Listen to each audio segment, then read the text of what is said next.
Hello everyone, আশা করি সবাই ভালো আছেন। স্টুপিড এর নতুন একটি আয়োজনে আপনাদের সবাইকে স্বাগত জানাচ্ছি। আমি রাকিবুল ইসলাম রাহাত। তো আজকের এই ভিডিওতে আমরা দেখব কিভাবে একটা ব্ল্যাক এন্ড হোয়াইট ইমেজকে আপনি সম্পূর্ণ কালারাইজড করতে পারেন Adobe Photoshop এর মাধ্যমে। তো চলুন দেরি না করে শুরু করা যাক।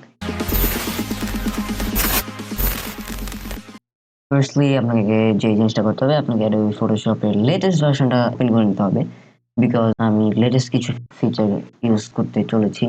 তো চলুন আমার ছবিটাকে ওপেন করে নিই। ছবিটাকে ওপেন করে নেওয়ার পরে আমি ব্যাকগ্রাউন্ড লেয়ার থেকে রাইট ক্লিক করে ডুপ্লিকেট লেয়ারে প্রেস করব। তাহলে লেয়ারটা একটা নতুন লেয়ারে ক্রিয়েট হবে। তো আমি এটাকে দিলাম কালারাইজ। দেন আমি যে কাজটা করবো সেটা হচ্ছে আমি মেনু বার থেকে ফিল্টারে চলে আসবো। ফিল্টারে আসার পরে আমি নিউরাল ফিল্টারে ক্লিক করব। নিউরাল ফিল্টার ওপেন করার পরে আপনি এখানে দেখতে পাচ্ছেন অনেকগুলো ফিল্টার এখানে রয়েছে। স্কিন স্মুথেনিং, সুপার জুম, অনেক ধরনের ফিল্টার আছে। তো আমি যে কাজটা করবো সেটা হচ্ছে কালারাইজ এই ফিল্টারটা টার্ন অন করে দেবো। তো আমি যখন এটাকে অন করে দিলাম তখনই এটা প্রসেস হওয়া শুরু করবে এবং অটোমেটিক একটা রেজাল্ট দিবে। সো এটা আমাকে অনেকটা এরকম একটা রেজাল্ট দিয়েছে। তো এটা অনেকটাই আনরিয়ালিস্টিক লাগছে। এটা দেখতে মোটেও রিয়েলিস্টিক লাগছে না। তো আমি এখন যে কাজটা করব, আমি চাচ্ছি যে টি শার্টের কালারটা হবে ব্লু। তো ব্লু বানানোর জন্য আমি এইখানে একটা ফোকাল পয়েন্ট দেখতে পাচ্ছেন। তো আমি এখানে একটা ফোকাল পয়েন্ট ক্রিয়েট করব। ক্লিক করবেন, জাস্ট ক্লিক করা মাত্র একটি ফোকাল পয়েন্ট হয়ে যাবে এবং এখান থেকে আপনি কালারটা সিলেক্ট করে দিবেন, কোন কালারটা আপনি চাচ্ছেন। তো একটা এই টাইপের একটা আমি কালার চাচ্ছি শার্টের জন্য। তো আমি ওকে প্রেস করলাম এবং এটা প্রসেস হবে এবং ওই একটা সার্টেন এরিয়াকে ব্লু বানিয়ে দিবে তারা। তো দেখতে পাচ্ছেন শার্টটা অনেকটাই ব্লু হয়ে গেছে এবং আমি চাচ্ছি এই সাইডেও ব্লু হোক। আমি এখানেও ফোকাল পয়েন্ট ক্রিয়েট করব। সো যে জায়গায় আমার ফোকাল পয়েন্ট ক্রিয়েট করা দরকার সেই জায়গায় আমি ফোকাল পয়েন্ট করে আমার মতো অ্যাডজাস্টমেন্ট অ্যাড করব। আমি চাচ্ছি এখানেও অ্যাড করা হোক। দেন এই যে তার ফেস রয়েছে, এটা এখানে আনরিয়ালিস্টিক মনে হচ্ছে। তো আমি এখানেও একটা ফোকাল পয়েন্ট অ্যাড করতে পারি, যেটার কালার হতে পারে একটা PCA। এটার সাইজ আমি একটু কমে দিব। তো আপনি চাইলে এটা কিন্তু পরবর্তীতেও বিভিন্নভাবে কাস্টমাইজ করতে পারেন। তো আমি যদি এটাকে রিমুভ করতে চাই ফোকাল পয়েন্টটাকে, তাহলে আমি জাস্ট এই যে মাইনাস বাটনটি রয়েছে এখানে আমি ক্লিক করে দেব। তাহলে ফোকাল পয়েন্টটি এখান থেকে রিমুভ হয়ে যাবে। তো আপনি দেখতে পাচ্ছেন অনেক জায়গায় কালারগুলো অ্যাকুরেট না। যেমন আপনি এই হ্যাটের মধ্যে দেখতে পাচ্ছেন এখানে ব্রাউন কালার রয়েছে এবং এখানে ব্লু কালার রয়েছে। এগুলো আমরা একটা ডিফারেন্ট ওয়েতে ফিক্স করবো। তারপর এখানে যে রোডটি রয়েছে এই রোডটা কিন্তু ব্লু হয়ে গেছে। তো এই জিনিসগুলো ফিক্স করার জন্য আমি এটিকে আলাদা একটি কালার লেয়ার হিসেবে আমি আউটপুটে নিয়ে আসবো। সেই জন্য আমি যে কাজটা করবো, এখানে স্ক্রল করবো নিচে। স্ক্রল করার পরে আপনি দেখতে পাচ্ছেন আউটপুট অপশনে output as new colour layer. তো এটা কি করবে, আমার একটা new colour layer colour blending option হিসেবে এটা সেভ হয়ে যাবে। তো আমি জাস্ট এখানে টিক দিয়ে দিচ্ছি। টিক দেওয়ার পরে আপনি ওকেতে প্রেস করে দিবেন। ওকেতে প্রেস করার পরে এটা কিন্তু দেখতে পাচ্ছেন যে একটি কালার লেয়ার হিসেবে এই ব্লেন্ডিং অপশনে কিন্তু কালার রয়েছে। আপনি যদি এটাকে নরমাল করেন দেখতে অনেকটা এরকম লাগবে এবং কালার করলে এটা এরকম দেখা যাচ্ছে। সো আমি যে কাজটা করবো সেটা হচ্ছে আমি এটাকে কাস্টমাইজ করব। কাস্টমাইজ করার জন্য আপনি সর্বপ্রথমে আপনার ব্রাশ টুলটি নিয়ে নেবেন। ব্রাশ টুলটাকে আমি সফট রাউন্ড ব্রাশ নিচ্ছি একটি এবং এটা অনেকটা দেখতে এরকম এবং এটার অপাসিটি এবং ফ্লো 100% করে দেবো। এটার স্মুথনেসটা আমি 0 করে দিচ্ছি। এটা আপনার ওয়ার্ক ফ্লো এর উপর নির্ভর করে আপনি কিভাবে কাজটা করবেন। তো এখন আমি যে কাজটা করবো তার এই এরিয়াটাকে ফিক্স করব। ফিক্স করার জন্য আমি তার একটা জায়গা থেকে কালার নিতে পারি। কালার পিক করার জন্য আপনি কিবোর্ড থেকে ওয়াল্ট বাটন প্রেস করবেন। তাহলে এরকম একটা ড্রপার মতো আইকন চলে আসবে এবং আপনি যেই এরিয়াতে ক্লিক করেন না কেন সেখান থেকে আপনার ড্রপার কালারটা কালেক্ট করবে। তো আপনি যদি এটাকে নর্মালি ক্লিক করেন এবং এখন দেখতে পাচ্ছেন জিনিসটা এরকম দেখতে। তো আমি এই কালারটা নিব। নেওয়ার পরে এখান থেকে আমি কালারে প্রেস করছি।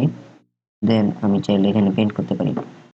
সো আপনি যদি চান এই জিনিসগুলোকে আরেকটু ভালোভাবে কাস্টমাইজ করতে পারেন। এই জন্য আপনি এটার ফ্লোটাকে চেঞ্জ করতে পারেন। ফ্লো চেঞ্জ করলে হবে কি, এই যে পেইন্টিংটা হবে, পেইন্টিং এর যে ফ্ললেস পেইন্টটা এটা একটু ফ্লতে চলে আসবে। তো আমি এখান থেকে একটু ফ্ল অ্যাড করছি। এখান থেকে আমি এটা নিচ্ছি, এটা একটা ডার্কিশ টাইপের দরকার না। ওকে, লাইক দিস। এটা কিন্তু অনেকটা দেখতে রিয়েলিস্টিক লাগছে এখন। এখান থেকে আমি নিয়ে এটাকে পেইন্ট করে দিতে পারি। ওকে, দেন আপনার এই এরিয়াটা ফিক্স করার জন্য আমি এখান থেকে কালার নিতে পারি, নিয়ে এখানে পেন্ট করতে পারি, এখানে করতে পারি। তো এটা দেখতে কিন্তু অনেকটা রিয়েলিস্টিক লাগছে এখন। তো আমি জাস্ট আপনাদের সুবিধার্থে ফাস্ট অ্যান্ড ফরওয়ার্ড করে দিচ্ছি যাতে আপনি বুঝতে পারেন যে কিভাবে কাজটা করা হচ্ছে।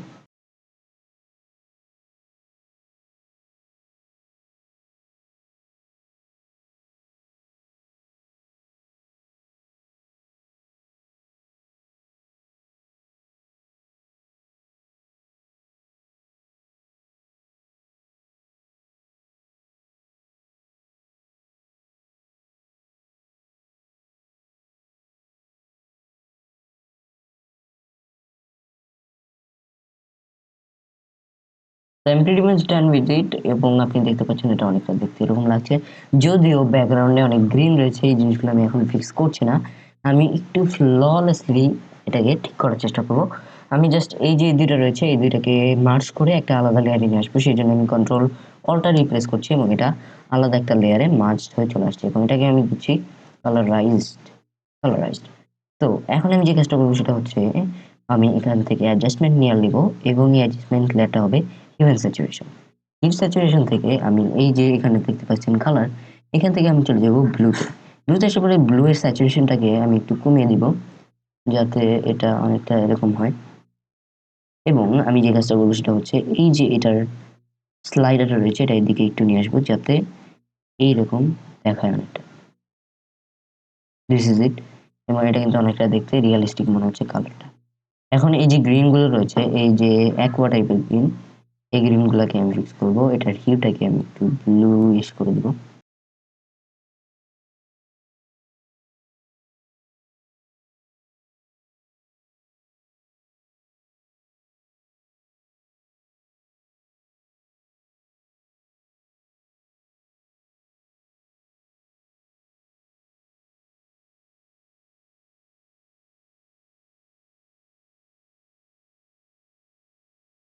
এখন আমি যে কাজটা করবো সেটা হচ্ছে এই সবগুলো লেয়ারকে আমি মার্জ করে একটা নতুন একটা লেয়ার নিয়ে আসবো। সেটার জন্য আমি করবো কি control alter shift E press করবো, দেন আমি এইখান থেকে ফিল্টারে চলে যাবো, ফিল্টার থেকে চলে যাবো ক্যামেরা ফিল্টারে, then I will add a preset.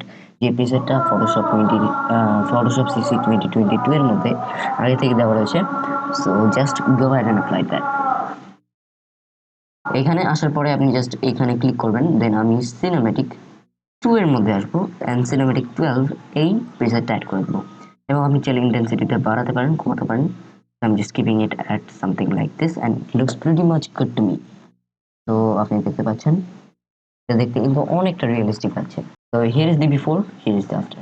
I hope you guys enjoyed this video. আপনি যদি এই ভিডিওটি ভালো লেগে থাকে তাহলে অবশ্যই লাইক বাটনটি প্রেস করে দিবেন। যদি আপনার কোনো উপকারে আসে থাকে তাহলে অবশ্যই ভিডিওটা শেয়ার করতে পারেন এবং আপনি যদি চ্যানেল নতুন হয়ে থাকেন তাহলে অবশ্যই সাবস্ক্রাইব করে পাশে থাকা বেল আইকনটি বাজিয়ে দিবেন যাতে এই ধরনের নিত্য নতুন ভিডিও আপনি প্রতিনিয়ত পেতে থাকেন।